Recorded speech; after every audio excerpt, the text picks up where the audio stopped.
I'm going to tell you about the special ingredient in every relationship. Now, it's not communication skills or boundaries or any of that therapy speak stuff. That stuff matters, and it's worth talking about at a different time. But really, the dominant flavor in every relationship is from something deeper, something not so measurable. You know, as one thinks in their heart, so are they. And it's as one thinks in their heart about other people that their relationships are. It's there that love succeeds or fails. And I know that might sound a little poetic, but it is the truth, and it's a practical one. Let's get into it.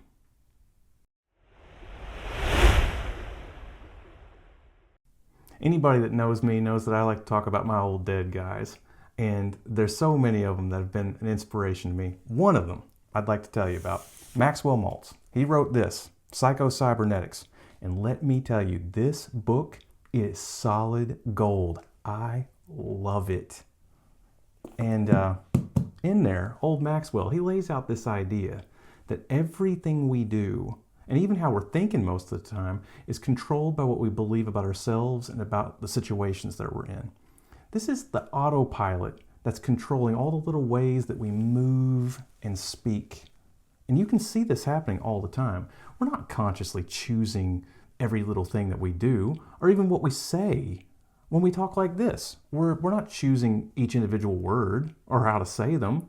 We couldn't. They're moving too fast. Hell, in the last few seconds, I've said dozens of words. Could you imagine what it would be like if you were to think consciously about every single word? You wouldn't be able to communicate with people. It'd be impossible. So Maxwell here, he makes the case that this autopilot thing that controls our behavior is so in control that it's causing the results in our life. And the results in our life are a reflection of what's going on the inside. Now, that has a lot of implications, and a person could make lots and lots of videos about that, but it's important to recognize that that's true in all the big and small ways that we interact with other people. Now, that stuff is almost entirely controlled by an internal image, an image that we have in our heart about who that person is, what we believe about them, how we imagine we're going to feel when we're with them, and especially what we believe about ourselves in relation to them. There's all sorts of seasonings in there. It's deep, and most of the time it's unconscious, but it's controlling how we interact. And I mean in lots of tiny little ways, even in how you squint your eyes or hold your lips when you say, "Hey." Well, unless we're actively putting on some forced show, and nobody can do that for very long, this internal picture of them and of us, it's really the thing in control. And I'll tell you, I drank the Kool-Aid on that. I think it's true. I really do. But what do you think? Do you think that that's true? Do you think that there's a conception of ourselves and other people controlling the nuances of your behavior most of the time? Run that through your computer a few times. If you do find that there's some truth there, think, how has your autopilot been affecting your relationships?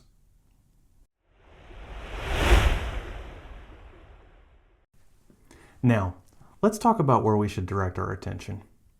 When we have relationship problems, we typically pay attention to the level of behavior, like what to say and do differently.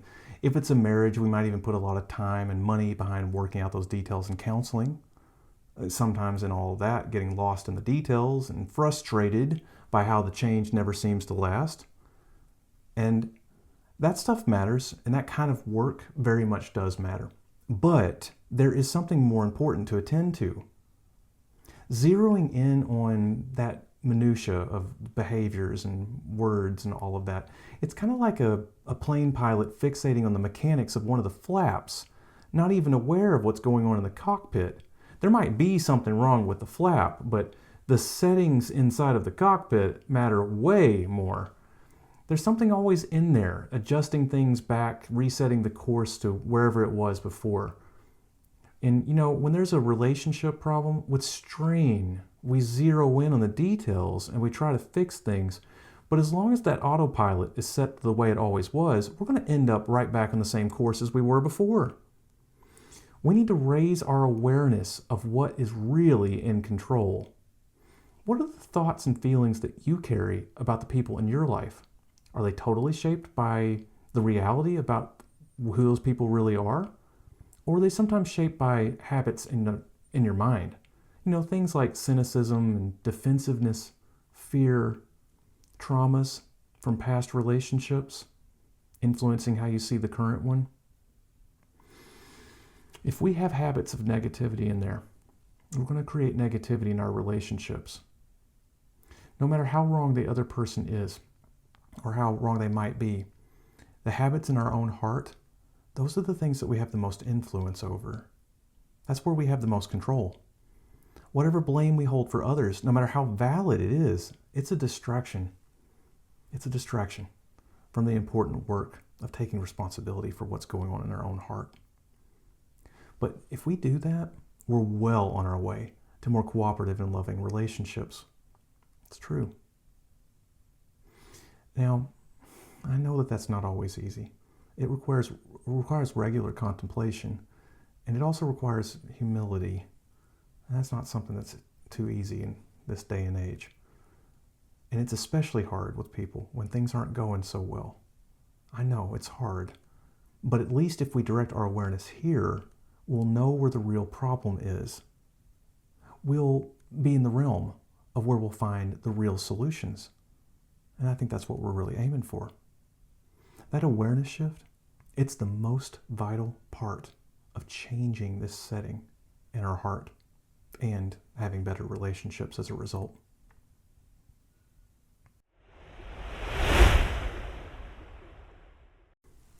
This thing is at work in every type of relationship, including especially in the relationship between a therapist and a client. The most powerful factor in healing in therapy isn't some psychological technique or some fancy evidence-based practice.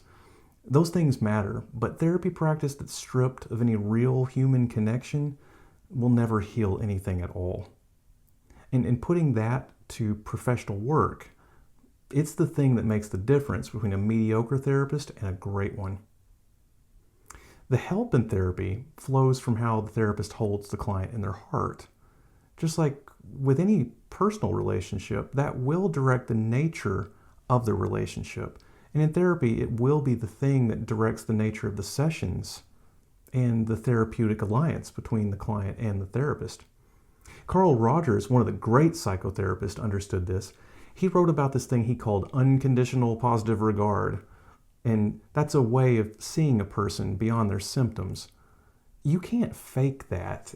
You can't force warmth or respect, not in any way that truly reaches anybody. A great therapist understands this, and they look for and they speak to every session the beautiful soul that's inside of their client. It's not a trick. It's got to be real, or it's meaningless. It's the way that a great therapist uses their human heart professionally to help the client succeed. Rogers also talked about the importance of accepting and loving the real self. The real self in each of us is that beautiful soul. Speaking to that aspect of our clients allows us to draw it out of them, and it helps them to see it too. One of the most healing things that can happen is for a client to see their own beautiful soul. And, when any person applies that in their daily life, in their friendships, with coworkers, with everybody, it's the kind of thing that begins to build a sense of kinship among us all. And God knows we need more of that.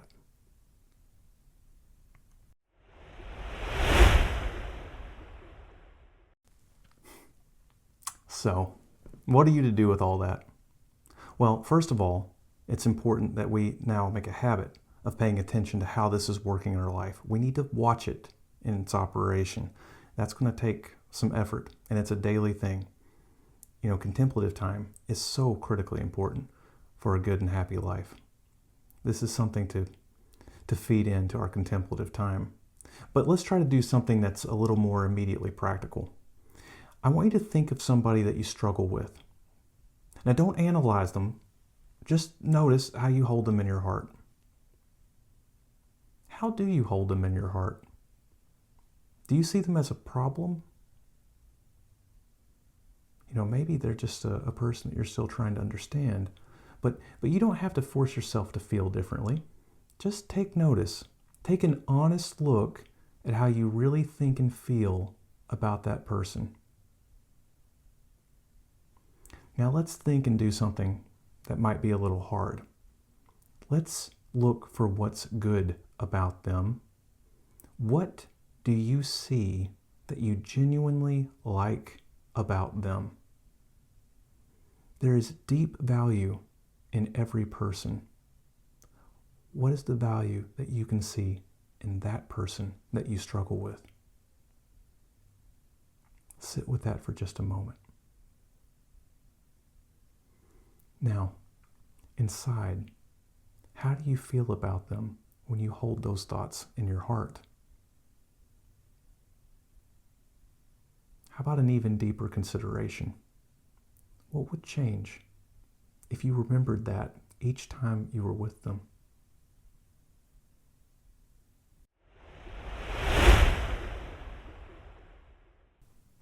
Every word we speak carries the quiet energy of the heart that spoke it. When you hold someone differently in your heart, a lot of things can change. Sometimes love can be restored. That's such a beautiful thing when that happens. And it's also where friendship and kinship can be reborn, or even discovered for the first time. Well, if you found this helpful, please like and subscribe. I'll be cooking up some more stuff in the near future, and I'll see you soon.